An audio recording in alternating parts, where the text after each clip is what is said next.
अस्सलाम वालेकुम वरहमतुल्लाहि वबरकातुहू। आप देख रहे हैं सिंध विलेज टेक्निकल हाल में हूँ सोहेल अहमद। दोस्तों उम्मीद है कि आप सब खैरियत से होंगे। दोस्तों तबीयत के इशू की वजह से हम वीडियो नहीं बना पा रहे थे, तो आज हमारे पास ये कबाड़ से 20 एम्पियर का चार्जर आया हुआ है।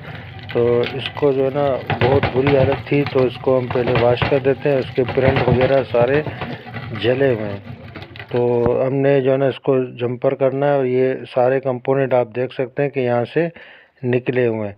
तो ये आईसी की पिन नंबर 1 2 3 4 5 6 7 8, ये 8 पिन की आईसी है।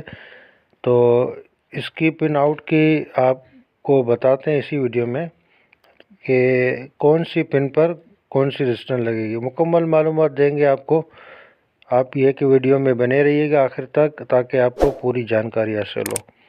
तो दोस्तों ये आप देख सकते हैं 1 और 2 से हमारी रजिस्टर ये होकर ये जाएगी पिन नंबर 3 पे, ठीक है ना। ये पीसी 817 की पिन नंबर 3 पे जाएगी 10K की रजिस्टर।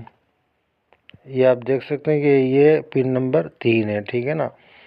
तो उसके बाद पिन नंबर 3 से FAT के सोर्स पे जाएगी हमारी 1K की रजिस्टर लगा सकते हैं आप, और 1.5K की भी यहाँ पर रजिस्टर आप लगा सकते हैं। और दूसरी पिन नंबर 3 से ग्राउंड पर हमारी चली जाएगी 10K की रजिस्टर, ठीक है ना। और ये 4 और 5 पिन नंबर 4 और 5 पर 472 का PF लगता है।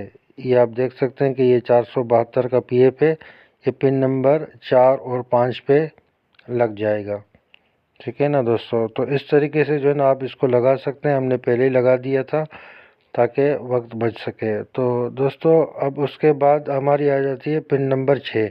पिन नंबर 6 से FAT के गेट पर हमारी जाएगी। आप 10 ohms भी लगा सकते हैं, 22 ohms भी लगा सकते हैं, और 47 ohms भी यहाँ पर आप लगा सकते हैं। और पिन नंबर 7 जो है ये VCC कैपेसिटर के लिए होती है। आप देख सकते हैं कि ये VCC कैपेसिटर यानी यहाँ पर जो है ना हमारी ये पिन नंबर 7 लग जाएगी, ठीक है ना। तो इस तरीके से जो है ना आप इसको रजिस्टर ये आप लगा सकते हैं पिन नंबर 6 से। ये हम आपको दिखाने की फिर से कोशिश करें कि पिन नंबर 6 से FAT के गेट पे हमने जो है ना 10 ohms की रजिस्टर यहाँ पर ये लगाई हुई है। तो आगे जो है ना मज़ीद समझते हैं कि इसको किस तरीके से रजिस्टर हमने लगानी है। तो ये दोस्तों ये सारी रजिस्टरें जो है ना हमने लगा दी हैं। ये आप देख सकते हैं ये 10 ohms की हमने लगाई हुई हैं। और यहाँ से जो है आपको पीछे से फिर दिखाने की कोशिश करते हैं कि ये जो रजिस्टर है 10 ohms की हमने लगाई हुई है। तो मेन फिल्टर कैपेसिटर के माइनस से FAT के सोर्स पे जाएगी हमारी 0.47 ohms।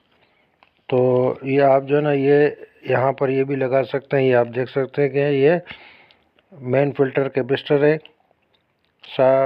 यहाँ से होकर ये हमारी FAT के सोर्स पे 0.47 की रजिस्टर लग जाएगी। तो दोस्तों हमने जो ना सारी रजिस्टरें लगा दी हैं और इसको जंपर भी कर दिया है। प्रिंट आप देख सकते हैं कि प्रिंट की क्या हालत है। तो इसको जो है हमारे एक अच्छे दोस्त से उन्होंने दिया था, तो हमने इसको रिपेयर किया है। तो अब जो है आपको वोल्टेज दिखाने की कोशिश करते हैं कि हमने रिपेयर तो कर लिया, वोल्टेज आ रहे कि नहीं आ रहे। तो दोस्तों आप देख सकते हैं कि तकरीबन 13 कुछ वोल्टेज यहाँ पर शो कर रहा है। अब जो है मोटरसाइकिल की हेडलाइट का बल्ब लगा के आपको चेक करा रहे हैं। आप देख सकते हैं कि ये अच्छे से लोड उठा रहा है। तो अब जो है इसको बैटरी से अटैच करके देख सकते हैं एम्पियर भी ले रहा है। अब जो है इसको बैटरी से कनेक्ट करके फिर जो है इसको हम चार्जिंग पे लगाते हैं। देखते हैं कि आप देख सकते हैं रेड LED भी ऑन है और इसका फ़ैन भी चल रहा है। तो दोस्तों अगर आपको हमारी ये वीडियो पसंद आ जाती है तो हमारे YouTube channel Sindh village technical हाल को ज़रूर सब्सक्राइब करें और बेल के आइकन को भी दबा दें, ताकि हर नई आने वाली वीडियो का नोटिफिकेशन बर वक्त आप तक पहुँचता रहे। मिलते हैं फिर इसी मालूमाती वीडियो में, जब तक अल्लाह हाफिज़।